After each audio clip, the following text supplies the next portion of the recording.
अस्सलाम वालेकुम, मैं हसन अरशद PSX का वीकली शो लेकर जिसका नाम है PSX treasure hunt presented by enablers and Tamkeen securities. चलें शो को स्टार्ट करते हैं। PSE 100 की इस वीक की जो परफॉर्मेंस थी, अगर हम उसके ऊपर एक नज़र डालें तो हमें पता चलता है कि स्टार्ट ऑफ द वीक जो PSE 100 था वो 1,68,575 के इंडेक्स PSE 100 ने इसको मार्क स्टार्ट किया और 17 दिसंबर कल के दिन तक जो मार्केट का हाई था वो 1,70,314 का था। तो अगर हम इसकी मूवमेंट देखें तो इंडेक्स ने ऑलमोस्ट जो रेंज थी वो 1800 की रेंज के अंदर मार्केट ने काम किया। ये इसने ब्रैकेट बनाई और इसके अंदर PSE 100 जो है वो काम करते आ रहा है। वीक का जो स्टार्ट था वो एक बड़ा ज़बरदस्त न्यूज़ से हुआ, सरप्राइजिंग न्यूज़ थी।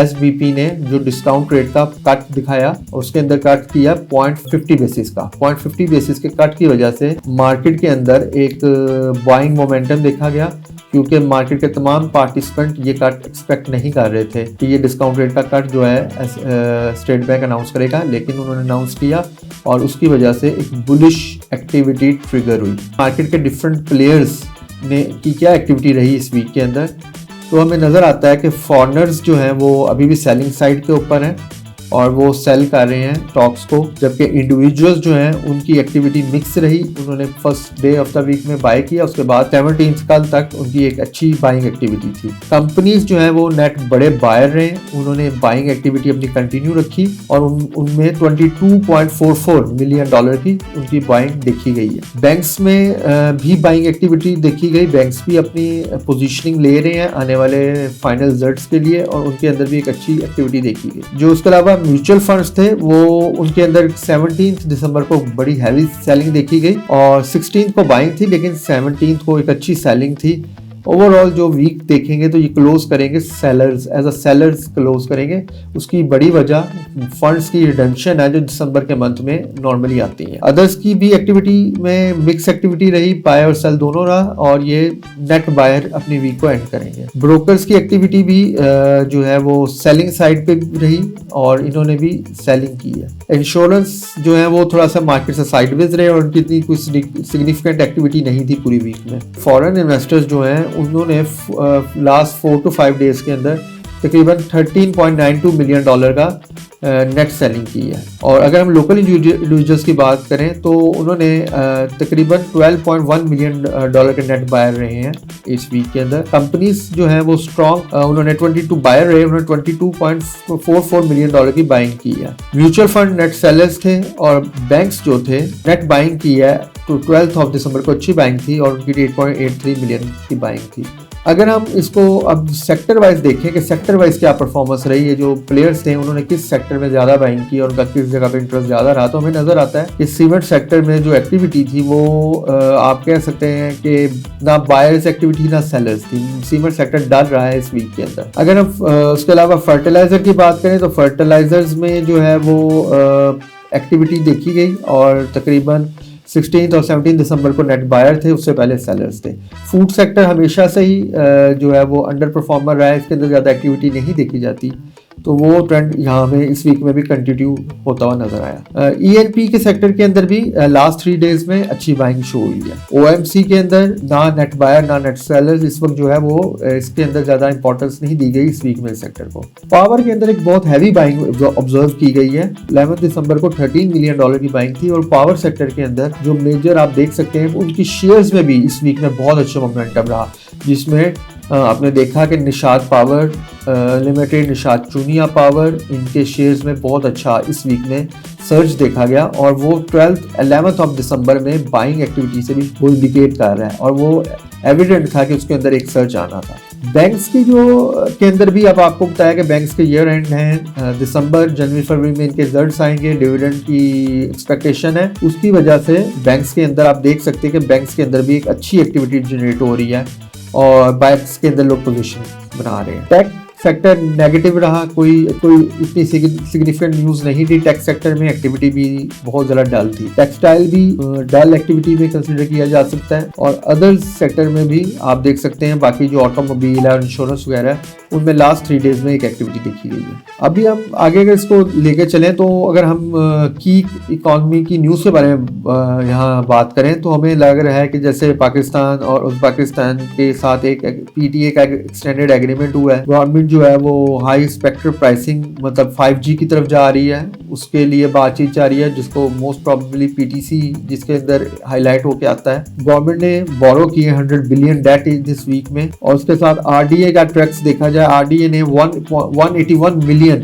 RDA के थ्रू इस वक्त पाकिस्तान के पास आए हैं इन मंथ ऑफ नवंबर में। और इसके साथ साथ फर्टिलाइजर का जो ऑफ टेक था वो एक अच्छा ऑफ टेक देखा गया, जंप देखा गया उसमें 14% का इन नवंबर 2025 में। इससे पिछले महीने में इसकी एक्टिविटी थोड़ी डाल थी, लेकिन उसने इस महीने में फर्टिलाइजर्स ने अच्छा एक्टिविटी दिखाई है, उसकी ऑफ टेक सेल्स बढ़ी हैं, जिसमें FFC, फातिमा और इसके साथ आपका एंग्रो, ये मेनली कंपनीज हैं जो लिस्टेड हैं। उसके अलावा अगर हम बात करें इंटरनेशनल कमोडिटीज में जाएं तो कोल जो है वो 88.7 मेट्रिक टन पे की रेंज में घूम रहा है।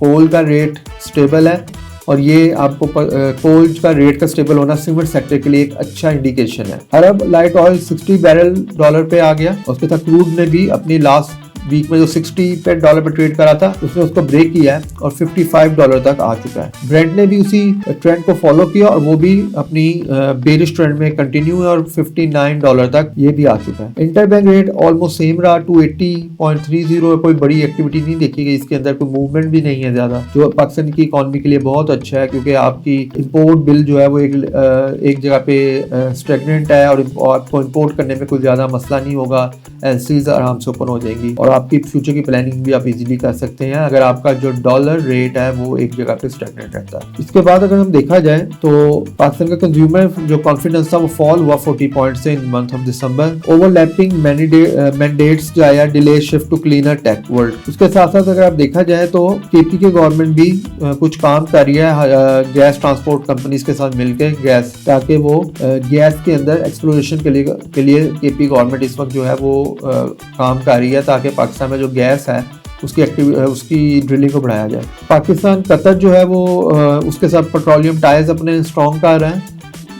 अभी तक हम सऊदीया से ऑयल लेते हैं, ज़्यादातर हमारा ऑयल वहाँ से आता है। अब कतर के साथ भी, कुवैत के साथ भी हम अपने ऑयल का इंक्रीज करने की कोशिश कर रहे हैं। और नेशनल बॉडी जो है, नेशनल असेंबली की जो बॉडी है वो कोशिश कर रही है जो इंटर प्रोविंस आपके वाटर के डिस्प्यूट है उनको हल किया जा सके। अच्छा, अगर आज इस दफ़ा की हम कंपनीज के बारे में बात करें जो फंडामेंटली स्ट्रॉन्ग कंपनीज हैं, उसके अंदर हमने जो कंपनीज पिक की हैं आपके लिए, उसमें लकी सीमेंट सेक्टर से है, फर्टिलाइजर फातिमा फर्टिलाइजर जो है वो फर्टिलाइजर सेक्टर से, फार्मास्यूटिकल्स से हमने सर्ले कंपनी को पिक किया है, ऑटोमोबाइल से गंदारा इंडस्ट्रीज है, और बैंकिंग सेक्टर से मिजान बैंक है। अच्छा, अगर इन कंपनीज के बारे में बात करें तो लकी सीमेंट से स्टार्ट करते हैं हम। और लकी सीमेंट में जो TTM आई है इस अभी तक की, वो 10 अर्निंग पर शेयर लकी ने शो की है। लास्ट ईयर के पूरे क्वार्टर में 22 की थी, पूरे ईयर में 22 की थी, लेकिन आपको पता होना चाहिए लकी स्प्लिट हुआ है पिछले फाइनेंशियल ईयर में और इन्होंने अपने शेयर को स्प्लिट कर दिया है। इसकी वजह से इसकी ये स्प्लिट अर्निंग शो हो रही है आपकी 22 की, एक्चुअली 100 के पास थी। तो TTM जो है ये अब स्प्लिट होने के बाद अर्निंग है 10 की, और इसकी ईयर बिफोर उससे पहले 18 की थी। सेक्टर मीडियन जो है वो 12 साढ़े 12 पे है, और मैक्स जो है 42 की अर्निंग चलती है सीमेंट सेक्टर के अंदर। इसकी PE रेशो जो है इस वक्त जो है वो 46 की PE की रेशो पे है अगर हम इसका TTM की अर्निंग पे बात करें, और लास्ट ईयर 15 थी, उससे पहले 48 की अर्निंग पे था, जबकि सेक्टर मीडियन 8 और 82 है sector max. Return on equity जो है वो आपकी इक्विटी जो के ऊपर रिटर्न इन्वेस्टर्स को मिल रहा है, शेयर होल्डर्स को मिल रहा है, उसकी में 23% रहा है अभी तक। पिछले साल 18 था, कंपनी ने इसको इंक्रीज किया है और रिटर्न बढ़ाया अपने शेयर होल्डर्स का। उससे पहले ये 19 पे था और सेक्टर मीडियन 13 पे है, जबकि सेक्टर मैक्स 36% है। अगर हम डिविडेंड यील्ड की बात करें तो अभी तक स्टॉक ने जो डिविडेंड दिया वो 0.84% है। लास्ट ईयर 1.13% था, उससे पहले 1.65% था। प्राइस टू बुक वैल्यू की बात करें TTM 11 है और लास्ट ईयर ये 2.96 पे था। आप अगर हम इसके स्टॉक में थोड़ी सी डिटेल में बात करें तो 23 की जो इसकी ROE है वो काफी स्ट्रॉन्ग कंसिडर की जा सकती है, जो कंफर्टेबली अबव है आपके मीडियन से, और ये कैपिटल यूटिलाइजेशन का इफेक्टिवली यूज दिखा रही है कि शेयर होल्डर्स के मनी को कंपनी बहुत अच्छी तरह यूज कर रही है। डिविडेंड यील्ड वीक है कंपनी की। एक वैसे भी जो लकी है ये डिविडेंड के ऊपर ज्यादा बिलीव नहीं करते। ये लोग जिनके पास जो फंड्स रहते हैं, कैश फंड्स रहते हैं, उनको ये डिवर्सिफिकेशन करते हैं उनकी, इसलिए आपको लकी जो है वो डिफरेंट सेक्टर्स के अंदर भी इन्वेस्टमेंट करता नजर आएगा। ये सिर्फ सीमेंट कंपनी नहीं है, ये आज किया लकी मोटर्स जो किया बना रही है उसमें भी इनकी इन्वेस्टमेंट्स हैं। उसके अलावा ये लोग सीमेंट सेक्टर में भी हैं। इसके अलावा ये मोबाइल फोन पाकिस्तान में मैन्युफैक्चर हो रहे हैं, वो मोबाइल फोन भी लकी मैन्युफैक्चर कर रहा है। ये कंपनी हमेशा से जो है डिवर्सिफिकेशन पे यकीन रखती है और ये one of the strongest company है सीमेंट सेक्टर। इसके साथ इनकी प्राइस टू बुक वैल्यू जो है वो 10.84 है। सेक्टर की मैक्सिमम से जो है वो सेक्टर की मैक्सिमम काफी ज्यादा है, ये फिर भी एक अच्छी प्राइस टू बुक वैल्यू पे ट्रेड हो रही है। तो लकी एक अच्छी पिक हो सकती है उन लोगों के लिए जो लॉन्ग टर्म इन्वेस्टर्स हैं और जो एक अच्छा शेयर में इन्वेस्ट करना चाहते हैं सीमेंट सेक्टर से। उसके बाद फातिमा फर्टिलाइजर है। ये फर्टिलाइजर सेक्टर की एक अच्छी कंपनी में कंसीडर की जाती है और अगर हम इनके फाइनेंशियल रिजल्ट्स और इनके उसके ऊपर एक नजर दौड़ाएं तो हमें पता चलता है कि TTM में कंपनी ने 18.55 की EPS शो किया, लास्ट ईयर 16.66 की थी, जबकि सेक्टर जो मीडियन है वो 6.81 है और सेक्टर मैक्स 16.66 है। तो PE में भी देखा जाए तो ये PE में बहुत अच्छी प्राइस टू अर्निंग रेशियो इसकी बहुत अच्छी है। इस कंपनी की 6 के मल्टीपल 7 के मल्टीपल पे ट्रेड हो रही है, लास्ट ईयर भी 5 के अराउंड थी और जो सेक्टर का जो मैक्स है वो 13 है। तो ये लो PE पे ट्रेड हो रही है। रिटर्न ऑन इक्विटी इस कंपनी का अच्छा है, 25.63 है। अगर हम देखें लास्ट ईयर में 24.68 था, लास्ट ईयर से कंपैरिजन में इंक्रीज हुआ है, उससे पहले 18 था, उससे भी इंक्रीज कर गया, लेकिन सेक्टर मैक्स से कम है। सेक्टर में जो है FFC बहुत अच्छा रिटर्न दे रहा है। डिविडेंड यील्ड स्टॉक की 6.04% है, लास्ट ईयर 8.94% थी और उससे पहले 13% थी। प्राइस टू बुक वैल्यू में 1.77 पे ट्रेड हो रहा है शेयर। अच्छा, अगर हम डिविडेंड यील्ड को देखें तो डिविडेंड यील्ड जो है स्टॉक की अब थोड़ी लोअर साइड के ऊपर है, लेकिन पी की बेस पे स्टॉक अंडर वैल्यू है सेक्टर से अगर हम इसका कंपैरेटिव एनालिसिस करते हैं। जो लोग फर्टिलाइजर्स को पसंद करते हैं या फर्टिलाइजर्स में इन्वेस्ट करना पसंद करते हैं तो फातिमा जो है वो एक अच्छी कंपनी है और फातिमा जो है वो बहुत पुरानी कंपनी है, उनका बिजनेस बहुत अच्छा है, तो इसको कंसीडर करना चाहिए फातिमा को भी। अगर हम सर्ले की बात करें, ये फार्मास्यूटिकल की एक कंपनी है सर्ले, और फार्मास्यूटिकल में एक बहुत बड़ा मेजर शिफ्ट आया जब से गवर्नमेंट ने इसकी प्राइसेस को डीरेगुलेट कर दिया है। जो नॉन एसेंशियल जो मेडिसिन हैं, जो आपकी बहुत ज़्यादा क्रिटिकल डिजीज़ में यूज़ नहीं होती और नॉन एसेंशियल गुड्स हैं, उसमें डीरेगुलेट कर दिया कंपनीज को, फार्मर्स को, कि वो अपने हिसाब से प्राइस सेट कर सकते हैं। तब से फार्मास्यूटिकल एक बहुत अट्रैक्टिव सेक्टर बन चुका है और इसकी अर्निंग भी काफ़ी इंक्रीज हो रही हैं, जो हमें नज़र भी आएंगी इस रिजल्ट्स जो आपको डाटा दिखाया जा रहा है उसके अंदर। EPS जो 1.93 है इस ईयर की, अभी TTM में लास्ट ईयर 0.85 थी, उससे पहले ये कंपनी लॉस मेकिंग थी, -6.95 LPS थी, मतलब कंपनी लॉस मेकिंग थी। उसके बाद अगर इसका मैक्स देखें तो EPS जो है 298 तक है मैक्स सेक्टर की। PE भी देखें तो सेक्टर की 60 की TTM पे इस वक्त इसकी PE है, और अगर हम देखें लास्ट ईयर 103 पे थी, तो ये प्राइस टू अर्निंग रेशियो पे भी स्टॉक जो है मल्टीपल्स अपने कम कर रहा है क्योंकि इसकी अर्निंग्स बढ़ रही हैं। रिटर्न ऑन इक्विटी 3% है कंपनी की ऑन अ लोअर साइड। अगर हम मैक्स देखें सेक्टर की तो वो 43.68 की है और सेक्टर मीडियन 18 है, तो ये रिटर्न ऑन इक्विटी के हिसाब से कंपनी जो है लोअर साइड पे है, वीक है। कंपनी के कोई डिविडेंड पे आउट्स नहीं है। सेक्टर जो है मैक्स 4% तक दे रहा है और मीडियन 1.62 से दे रही है, जबकि ये कंपनी जो है डिविडेंड नहीं दे रही। प्राइस टू बुक वैल्यू 1.92 का है दिस ईयर, लास्ट ईयर 1.48 का था, जबकि सेक्टर मैक्स 7.74 है और सेक्टर मीडियन जो है वो 3.74 है। लेकिन कंपनी के इस साल के कुछ डेवलपमेंट्स अच्छी हैं, कंपनी अपनी कैपेसिटी बढ़ा रही है, कंपनी कुछ ओवरसीज एक्सपोर्ट्स के ऊपर इसकी नज़र है, तो ओवरऑल सर्ले जो है वो एक अच्छी कंपनी बन चुकी है जब से इसकी जो प्राइसेस हैं गवर्नमेंट ने डीरेगुलेट की हैं फार्मास्यूटिकल की। एक और अब हम ऑटोमोबाइल से एक शेयर आपके सामने लेके आए हैं। ये गदारा इंडस्ट्रीज है, फेमस है अपने हाई व्हीलर जो ट्रॉलर्स है वो बनाता है।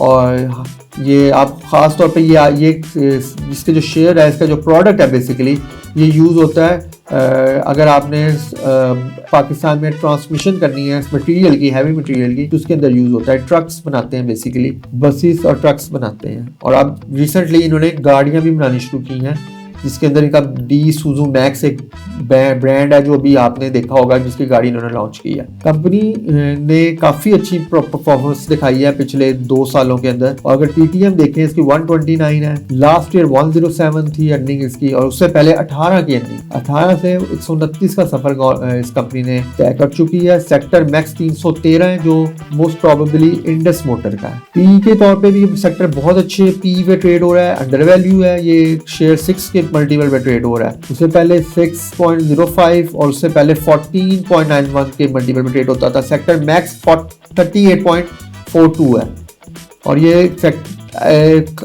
अंडर वैल्यू शेयर है अपनी पीई की बेस के ऊपर। अगर हम इसके कंपैरेटिव स्टॉक्स जो हैं उसके साथ इसका एनालिसिस करें, आरओई रिटर्न काफ़ी हाई है इस कंपनी का, 36.50 है और लास्ट ईयर 33.83 था, उससे पहले 8.11 था। कंपनी ने पिछले लास्ट 2 इयर्स के अंदर अपनी शेयर होल्डर जो फंड्स हैं, इक्विटी है, उनको बहुत अच्छी तरह यूज़ किया, उनके लिए अच्छा रिटर्न बना के दिया उनको। डिविडेंड यील्ड, इस कंपनी का भी डिविडेंड यील्ड इतना अच्छा नहीं है, 1.20%, इससे पहले 1.54%। ऑटोमोबाइल सेक्टर में डिविडेंड यील्ड जो है वो लोअर साइड पे रहते हैं। प्राइस टू बुक वैल्यू 2.34 है, सेक्टर का मैक्स 12.36 है, उससे भी कंसिडर करें तो अंडर वैल्यू शो होता है। तो ओवरऑल देखा जाए तो ये कंपनी जो है ये एक अच्छी कंपनी है, अर्निंग्स को अपनी इंक्रीज कर रही है, न्यू प्रोडक्ट्स लॉन्च कर रही है। रिकवरिटिक के अंदर आपके गवर्नमेंट जो माइनिंग के प्रोडक्ट शुरू करने जा रही है उसके अंदर इसका बड़ा की रोल रहेगा, क्योंकि ये ट्रक्स की इसकी जो सेल है वो इंक्रीज हो सकती है। तो एक अच्छा स्टॉक है ये भी।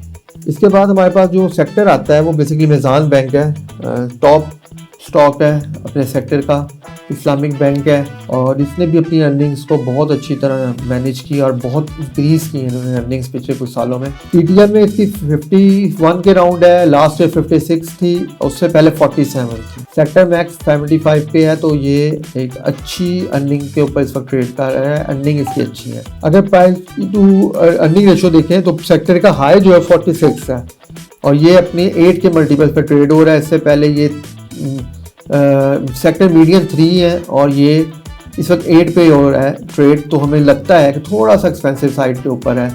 अगर अपने इसको यूबीएल के साथ देखें और अगर नेशनल बैंक के साथ देखें, फैसल बैंक के साथ देखें, तो थोड़ा सा हायर साइड पे एसपीपी। रिटर्न ऑन इक्विटी अच्छी है कंपनी की, 33% तक रिटर्न ऑन इक्विटी बना के दे रही है। 41% था लास्ट ईयर, से पहले 45% था। सेक्टर मैक्स जो है 35 है। तो अपने अगर हम डिफरेंट दूसरी कंपनी से इसका कंपैरिजन करें सेम बैंक्स में, तो अच्छी रिटर्न ऑन इक्विटी है। बैंकिंग सेक्टर हायर साइड पे डिविडेंड यील्ड रखता है अपनी, हमेशा ये हिस्ट्री है कि ये डिविडेंड यील्ड अच्छी रखते हैं। इस साल इनकी अभी तक 6.42% की डिविडेंड यील्ड है, जबकि लास्ट ईयर 11.57 थी और उससे लास्ट ईयर में 12.39 थी। सेक्टर मैक्स 13 है, तो ये अच्छा स्टॉक है डिविडेंड यील्ड के लिए। प्राइस टू बुक वैल्यू 2.87 पे है, सेक्टर मैक्स भी 2.87 है, तो मैक्स पे ट्रेड हो रहा है अपनी प्राइस टू बुक वैल्यू पे। तो इस हिसाब से वही आप हमारा इसके लिए सेम स्टांस है कि थोड़ा ओवर वैल्यूड है ये स्टॉक, अब थोड़ा सा एक्सपेंसिव है अपनी वैल्यूएशन के हिसाब से। डिपॉजिट टू इक्विटी देखें तो बैंक अभी 1164 है, लास्ट ईयर 1064 है और ये इंक्रीज कर रहा है अपनी डिपॉजिट टू इक्विटी को।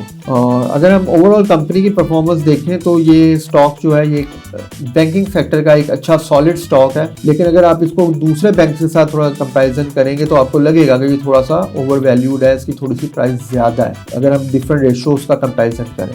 अच्छा, ये था हमारे फंडामेंटल एनालिसिस स्टॉक्स के। अब हम कुछ स्टॉक्स के, इन्हीं स्टॉक्स के आपके लिए टेक्निकल एनालिसिस लेके आए हैं कि टेक्निकली ये स्टॉक्स क्या कहते हैं, अपनी सपोर्ट एंड रेजिस्टेंस कहाँ बनाते हैं। और इसके लिए हम स्टार्ट करते हैं सीमेंट सेक्टर के। पहला stock lucky cement. Lucky cement जो है वो इस वक्त जो है वो जो अपनी सपोर्ट बना रहा है वो 476 के पास अपनी सपोर्ट बना रहा है और इसको जो रेजिस्टेंस फेस करनी पड़ रही है वो 494 की और उसके बाद इसका ऑल टाइम रेजिस्टेंस जो है 503 की है। अगर ये कहीं अपनी सपोर्ट ये वाली ब्रेक कर देता है 476 वाली, तो उसके बाद 471 की एक सपोर्ट है और उसके बाद जाके फिर इसको 425 की एक इसकी मेजर सपोर्ट बनती है। आप कह सकते हैं कि लकी जो है सपोर्ट वाइज अभी इसके जो इंपॉर्टेंट लेवल्स हैं वो एक 476, फिर 471 और 424 का जो मेजर एक सपोर्ट एरिया है, और अपर साइड के ऊपर स्टॉक को जो रेजिस्टेंस फेस करनी पड़ रही है वो 494 और 500 की रेजिस्टेंस है।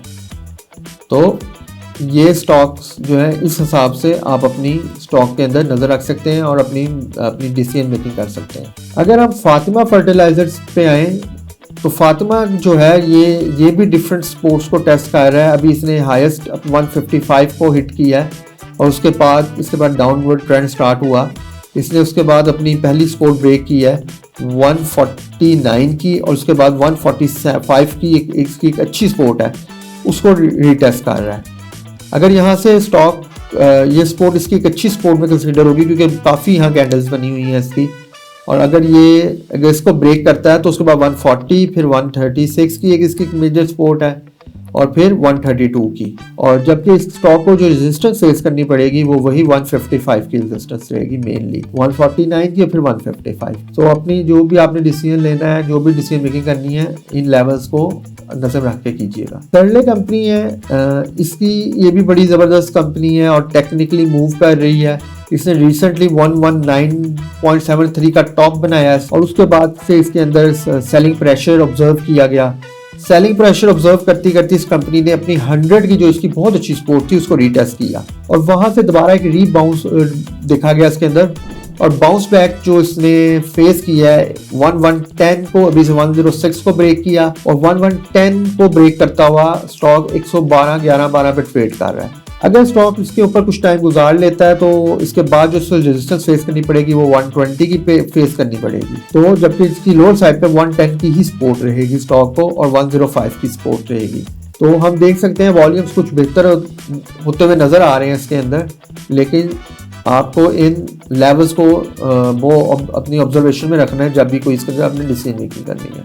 विदारा इंडस्ट्रीज जो है इसने टॉप बनाया अपना 900 का और डबल टॉप बनाया और वहाँ से इसके अंदर करेक्शन आई, स्टॉक करेक्ट करता हुआ अपनी एक बहुत मेजर इसकी सपोर्ट एरिया था 775 का, उसने उसको रीटेस्ट किया रिसेंटली और उसको रीटेस्ट करने के बाद स्टॉक ने दोबारा एक हाई बनाया 847 का, ये भी इसकी रेजिस्टेंस है और उसको ब्रेक नहीं कर पाया इस दफ़ा, और उसके बाद दोबारा 825-30 के पास कहीं मूव कर रहा है। ये सपोर्ट है इसकी 822 की, इसी सपोर्ट पे कहीं मूव कर रहा है और आगे जो इसको रेजिस्टेंस फेस करनी पड़ेगी वो सेम आपको जो इसको स्टॉक को रेजिस्टेंस फेस करनी पड़ेगी वो सेम इसको 847 की रहेगी, फिर 858, फिर 870 और उसके बाद 900 की, और लोअर साइड पे जो सपोर्ट्स हैं वो वही 822 के बाद इसको 794 की फिर 775 की सपोर्ट है इसके लिए। अच्छा, फाइनल जो हमारे पास इस वक्त स्टॉक है वो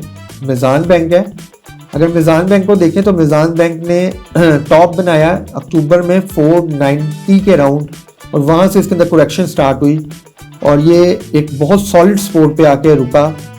430 को इसने टेस्ट किया और वहाँ से अभी इसकी 430 के राउंड ये कहीं ट्रेड कर रहा है। 430 की और 425 से 430 एक अच्छा सपोर्ट एरिया स्टॉक का। स्टॉक इसी के पास अपने आप को कहीं कोशिश कर रहा है सस्टेन करने की, और उसके बाद जब अगर स्टॉक यहाँ से मूव करता है तो फिर वो अपनी रेजिस्टेंस की तरफ जाएगा जो फर्स्ट उसको 455 पे फेस करनी पड़ सकती है, उसके बाद 467 और फिर 488 की इसके लिए जो रेजिस्टेंस रहेंगी स्टॉक के लिए। ईयर एंड को देखते हुए लग रहा है कि स्टॉक जो है वो कोई कुछ ना कुछ अच्छी मूवमेंट दिखा सकता है।